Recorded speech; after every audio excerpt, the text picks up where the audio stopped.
pay for it with the brown tag. Guys, I'm so sorry that I missed last week's episode. My DVR didn't tape it. I have had this show set in my DVR up like a week before it even started, so I don't know.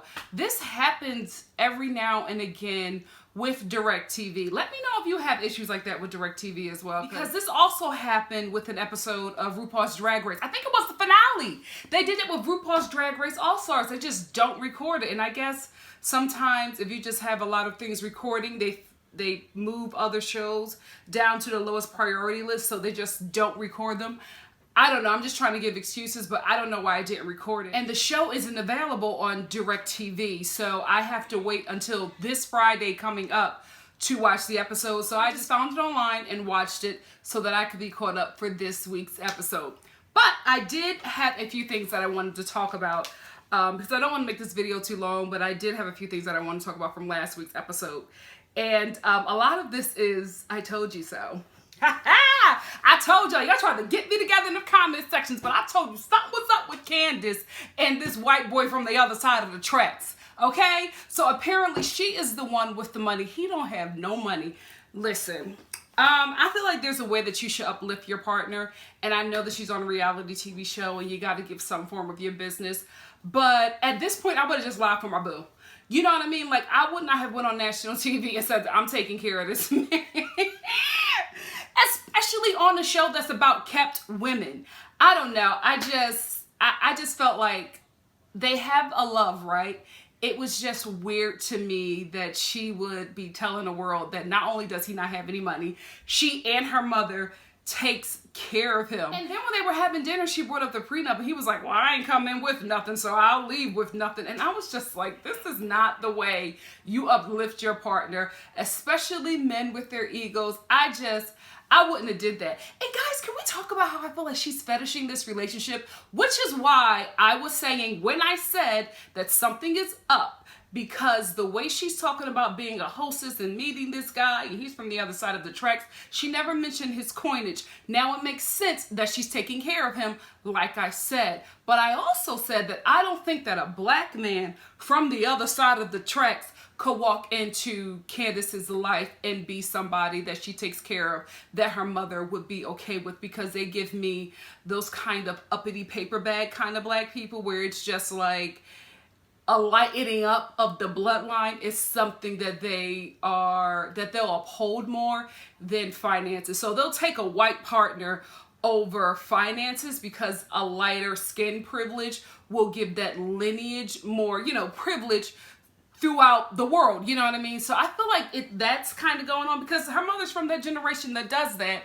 and Potomac is the kind of area where that happens. You know what I mean? They don't talk about it too much. They talked about it a little bit on season 1, but that area with those uppity, kind of black people who, the darker you are, the lower you are on the totem pole concerning like class and those kind of areas. So that's what Candace is giving me. I just feel it. I see some mannerisms from it, and I'm just like, this may be an issue because the way she's speaking about him, everything is about him being white, even to the point where it is uncomfortable for the other women. Like, she kept on bringing up, I think like fetishy things that if a white person said that, we'd be outraged. You know what I mean? And then to hear a black person saying it, it was very just uncomfortable. It was uncomfortable to watch, and it was uncomfortable for the women to sit in and just, sit and listen to, where she's just like, he's a white guy, but he has a black man's soul.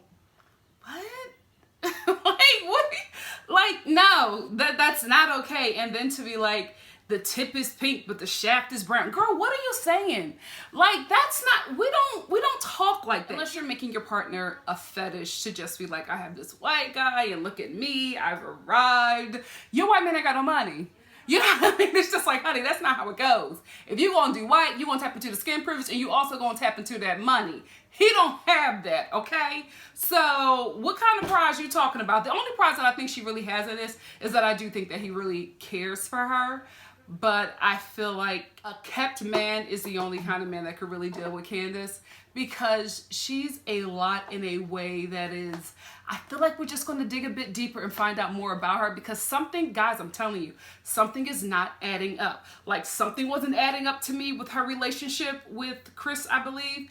There's also something about her that isn't adding up, and I think they're holding back a lot of that to reveal later in the season because something just isn't right. This pageant queen kind of thing, and I'm not saying she can't be happy, she can't be joyful, but she gives off this kind of image where she's hiding something, where like with her relationship, she leads with the fact that she's with the white guy. We get it, we see it, we know.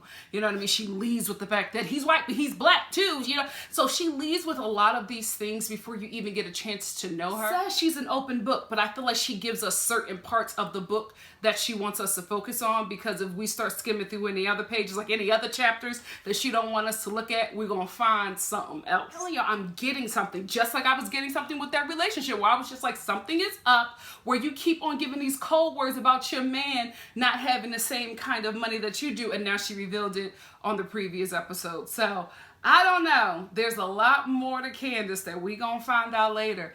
I'm telling you, it's giving me facade. It really, really is. I don't know what it is, but something is not real in this situation. Something is up. Something's up. Trust me, I know these things. Watch my Bachelor and Bachelorette reviews. I predicted everything, especially Bachelor Winter Games, and baby, I was right about all of them. Stay woke. Beautiful, a pageant queen, come from money, but yet this broke dude from the other side of the track who got like 4 kids, who don't live in the state with him by Lord knows how many baby mamas. Something up. Something is up, because it's not that we found love in a hopeless place. You know what I mean? It's, how are you not with someone in this like wealthy community that you grew up in? How is there no relationships like that you were, I don't know, like I would see her with a different kind of guy, and I'm not saying that she has to be with this kind of guy because of where she's from. I'm just saying she's too much of a catch to end up with a man with so much baggage. Like, this is Chris, no tea, no shade, but Chris is like a dude that is, it's a middle class decision with him. You know what I mean? It's just like, he got 4 kids, he got all these baby mamas, they don't live in state, he trying to get custody, they trying to move up here. But girl, he fine, I'll accept it. Penis ain't all of that. There's more with people like Candace and her family. It's more of access. You know what I mean? Like, what can I tap into? So I feel like if she is with Chris, it's because he's white. You know what I mean? Because she has access into that. Her kids will be lighter, so she believes, because Kanye thought he was going to have light-skinned kids, and baby, them kids is brown. So that you know, you never know how they're going to turn out. But I can't put my finger on what is going on in this relationship that is reading, not just her relationship, Candace in general. I can't make her out yet. It just feels like a facade, like this pageant facade, and there's something going on. There is something there. I'm gonna do my research, because I'm just, she giving me too much of a facade, guys. I'm watching it. Sits him down on TV and asked him to give her a prenup. I felt like it was kind of emasculating. I don't know. I feel like if this relationship doesn't work out, we're going to hear stuff from him. That's the thing. I'm team Chris, because I feel like she's putting on a facade that we don't know, and there's more to this story.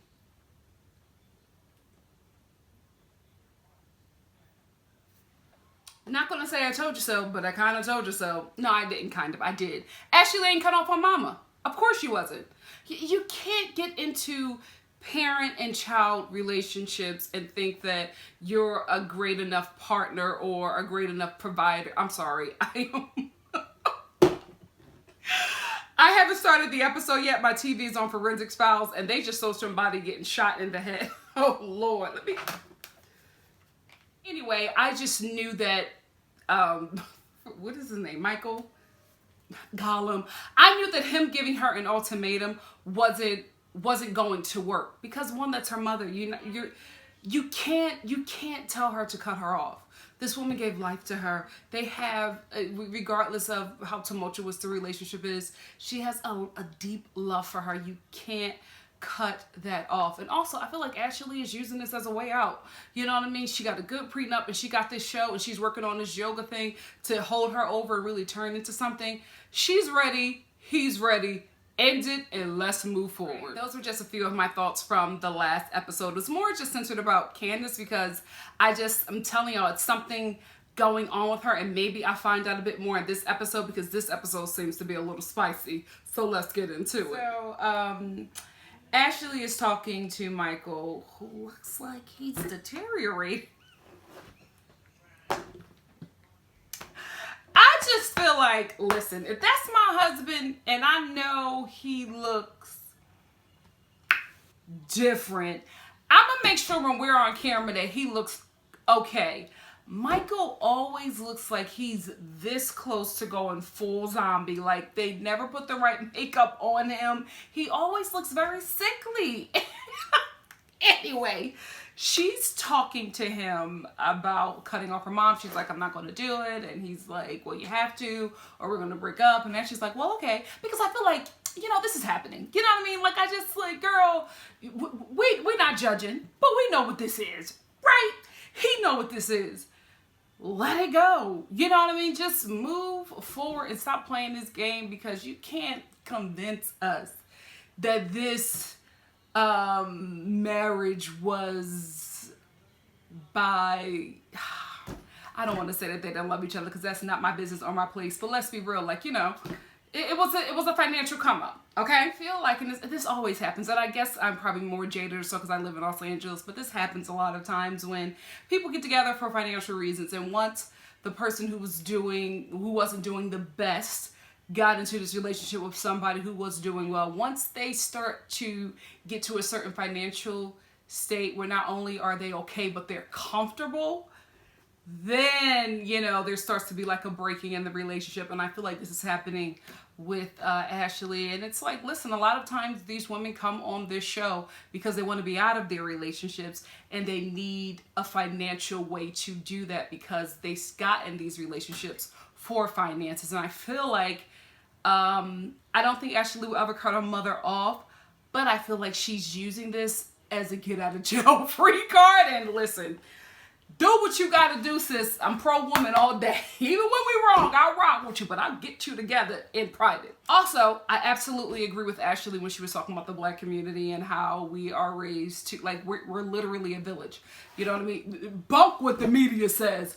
We take care of each other. We really, really do. And we're raised to take care of our parents. Like, there's not one Black kid that did not grow up with the idea already in his mind. I don't even know if your parents ever said it, but you just grew up knowing that when you get older, you're taking care of your parents. Like I don't know. Why is that just a Black thing? Like when your parents get older, you don't take care of them? Like, and I'm not saying take care of unhealthy parents, but it's just like, that's your parent. You know what I mean? Honor thy mother and thy father for the rest of your life. So your days, Lord, I got to get back in church. But you know, you know what I mean? It's just like, that's just how we're raised. Like, I've never once thought that I wasn't going to be taking care of my mom or my dad. Like, you know what I mean? Like, I've always known that when I make a certain amount of money, it's just not for me. You know what I mean? I also have sisters, you know what I mean? And they're doing very well in their prospective careers as well. But it's always been, we're helping each other. It's never been a very solo thing. And I have noticed that a lot within like my white families with my white friends and their families. Like I have a really good girlfriend and, you know, she had a sibling who was in like financial ruin and nobody was like trying to help. It was just like, no, they'll figure it out. And I'm like, they're about to lose their house. Nobody is going to put a coin together to help with the mortgage. And they were just, and it wasn't mean or malicious. It was just like, I have to take care of my stuff. I can't stop what I'm doing to take care of them because if I do that, then I'll fall and I got to be okay. And I was just like, wow, we are different. We are different. That is, so I said all that to say that what I agree with Ashley and what she said is very, very true. We are raised to take care of each other. That's just how it is. And honestly, I don't see anything wrong with it. For me, I always know that if I fall, I got a whole community that got my back. You know what I mean? And I prefer that than the let me get myself together, and when I feel like I'm at a place to help, then I help. I don't think that either one is wrong. I prefer this way though. So the other one may seem harsh, but that's not my culture and that ain't my business. I'ma stick with what I know and what works for me and what feels good to my heart. Take care of your parents. Even if they toxic, keep them in your prayers. But she does have to back off from her mom. But it's just, we can do that, but that's very, very hard. It's very hard to do. Girl. Or maybe, you know what, I've been doing so many conspiracy theories on these housewife shows. I'm just like, is her mom in cahoots of being like this messy, of having like this messy storyline for her to break free and be the victim in this and not look bad, you know, and not look like that girl who dated who married an older guy for money? Listen, do what you gotta do to survive. It's America. We're capitalists. This is what we do. So, ever since Robyn mentioned that she like basically lost their fortune, and admitted that to Juan on camera, I feel like for me, I needed to know that as a viewer because I didn't like him. I did not like the way he treated her. I still don't think the way he treated her was okay, but I understood. Like, I understand now. I didn't understand then. I just felt like he was abusive. I thought that he just had this money and he lost it and he was just treating her like crap. I didn't know she was the problem. And I believe that another one of the issues was that she apologized to him in private, but did not say anything on camera. And it's not like she needed to do that, but she needed to do that. Here is why. Because you're painting one picture of him that he is just mean and terrible. He went to go be with this other woman overseas, and you're just the bleeding heart, you know, ex-wife or whatever. You didn't mention that you lost his fortune, that he worked his tail off since he was a kid to amass, and you lost it. Or, you know, you let somebody steal it, you didn't listen. You went behind his back and didn't listen to him. You betrayed your husband. There was no trust there. Him not trusting you was able to fuel into anger and hate and all of those things. So I just felt like she left out a big thing and made him look like this villain. And it looked like that, right? Because none of us knew why he was treating her so poorly. Still not an excuse, but at least we understand where this dude was coming from. Since she has said that, the relationship looks a lot different to me, and Juan has become fine again. And I like their relationship, and you can tell that they are working on it because it always reflects in the children. When they were having issues, those boys were brutal to Robyn. They yelled at her just as much as he yelled at her. They disrespected her just as much as he disrespected her. But now they're so loving to her because they're following the lead of their father. And I like this couple now. I really, really do. Who would have thought that I would be here? But I really do like them together. I like to see reconciliation. I like to see healthy relationships just blossom. You know, it shows that people are working on being better. It's work. Relationships are work. And it shows that they're putting in the work because it's reflected in their children. When Robyn's son was like, oh, give her a kiss, and they kissed, and he just jumped on his mom to hug his mom, then they ran out. They were so full of joy because the people who created them were in a good place. Their unit was strong. So they felt protected and comfortable and just I don't know. I like this couple now. Who would have thought? From watching season 1 until now, I would have never thought that Robyn and Juan would end up being my favorite couple on this show. That's why you gotta stick with a show. You gotta stick with a show. I was out. I told y'all in like my first review that was the reason why I stopped watching this show. I could not stand how he treated. It was very uncomfortable to watch him like disrespect her. And I was out after that episode where he told her producer about how he could not stand her. She makes him sick. He hates being around her. And she was in the other room crying. I was like, oh no, I don't need to see this. I tuned in for shade and fabulous dresses. This is too much. But this, what I'm seeing now, this healing, this happy couple, them putting in the work, I'm here for it. Aww. Growth. Potomac think it's turning out to be a really, really good show. They are giving us a well-rounded show. Where they're giving us the shade. They're giving us the drama. They're heightening things. They're giving us the girl power. They're giving us the comedy. The fashions. This store that they went to do all of this shopping and the outfits. No.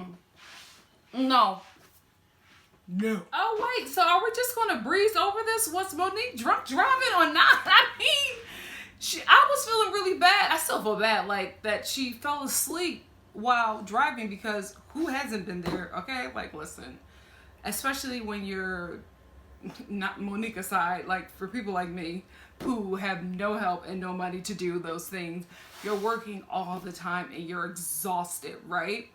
I can understand that happening. It's happened to me far too many times, and I thank the Lord that nothing has happened, and I've just gotten better where I'm just like, you know what, I'm tired. I can't drive. If I don't drive, I'll take an Uber, or I'll get somebody else. If I'm going with somebody, hey, can you drive? You know, just using wisdom, because it's just not worth it. So I felt bad because I could understand. But then, what's her name? They all look alike. Child, the mean one, Giselle. That's a shame. Giselle asked her if she was drinking, and she paused. And she was just like, I was just exhausted. And then she was just like, well, I did have 2 martinis, but I ate. And then we get this confession where Ashley, girl, you know you have more than a few drinks. And then I'm just looking at production like, how irresponsible of you to, oh, but maybe they left set. That's the thing. Like, after they're done filming and they go do something separate. I mean, if that wasn't filmed and, oh, you know what? Yeah, that was on their own time. Let me digress for a second. I love the fact that these women actually do hang out. Like, I feel like a few of them are just probably like co-workers, but there are a lot of them that are really good friends, and they hang out outside of this show. Like, I feel like all the other housewife shows, they're co-workers. But these girls really do hang out, because if they were at dinner or lunch or whatever, after filming, you spend hours filming. It's exhausting. And then to go hang out after that, real friendships. That's cool. Back to the drunk driving. I'm disappointed in Monique if that is what happened, because if she was drinking and it was while they were filming, production would have had a driver for them. They always do that. They do not allow them to drink and drive. So this was something that she did on her own time, and that is really irresponsible. And Andy, bring that up at the reunion. I need to get the receipts.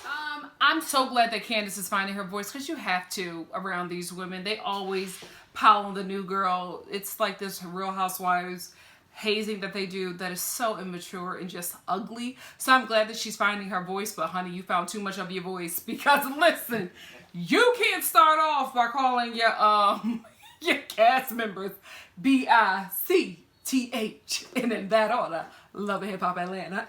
Catch the reference. But you can't like do that, because for me, them's fighting words. Like, that's disrespect. You're not calling me you're not calling me the N-word. You know what I mean? Like, you're not slut shaming me. None of that. That is when the gloves come off. So if you're gonna find your voice, be wise about it. You know what I mean? Because they're already on the fence with you because you're new, and you're already stepping into established relationships, because Monique opened that up to be messy, but also to try to defend you and give you a moment to to air out your grievances. But you went balls to the walls, and you don't know Charisse, honey. You don't know Charisse, and although she might have issues with people in that group, they're gonna ride with her over you. Be wise, sis, so you can get another season. Because you got a white man to take care of. And they're expensive. Candice, slow down, sis. Slow down. Geriatric Granny, listen. Oh, I hate when women do this, because I hate when women slut shame, and I hate when women age shame each other, because that is 2 of the things that society just holds against us. And I wish we would be more clever and find other things where we're coming at each other, but it's easy, you know what I mean, and it hurts. So it's unfortunate. But Charisse, you called her a little girl, so you can't get mad when she calls you a geriatric granny. Oh, so we're gearing up for a Monique the Drunk storyline, I see. I don't know if I want this, but if she really has a problem, let's get her help. But if not, and y'all are making this a thing, shame on you ladies. Let's not get low. Y'all not Atlanta. Wait a minute. Now this is a trip. Oh, okay. See, this is how you do it. Cynthia, take notes. When they got there, this place was, I'm gonna look this up. I'm gonna treat myself to this. Do I have the coins? Not yet. I gotta book a couple commercials. But I'm gonna treat myself to this someday. This is a trip. Then they got these nice cars. Okay, Ashley, let's be friends. You know how to hang. Since my husband is white, I'll get in this one. Ooh, Candace, you're gonna get in trouble with this. This is the thing, guys. I'm telling you, it's a fetish. I think that she would be with any white guy. I don't think that Chris is the one that like stood out. I think that Chris is the one who will deal with her and how she is. But this guy, telling you, it's that Kanye complex. This white guy is a prize for her and that family. Stay woke. Paper bag test. Paper bag test. A little lightening up of the bloodline. They do that. They do that. What I tell you, Giselle, as soon as they sit down and they start talking about, well, I think that Candace should apologize to Charisse because Charisse is the central character in this group. We're all friends because loyalty.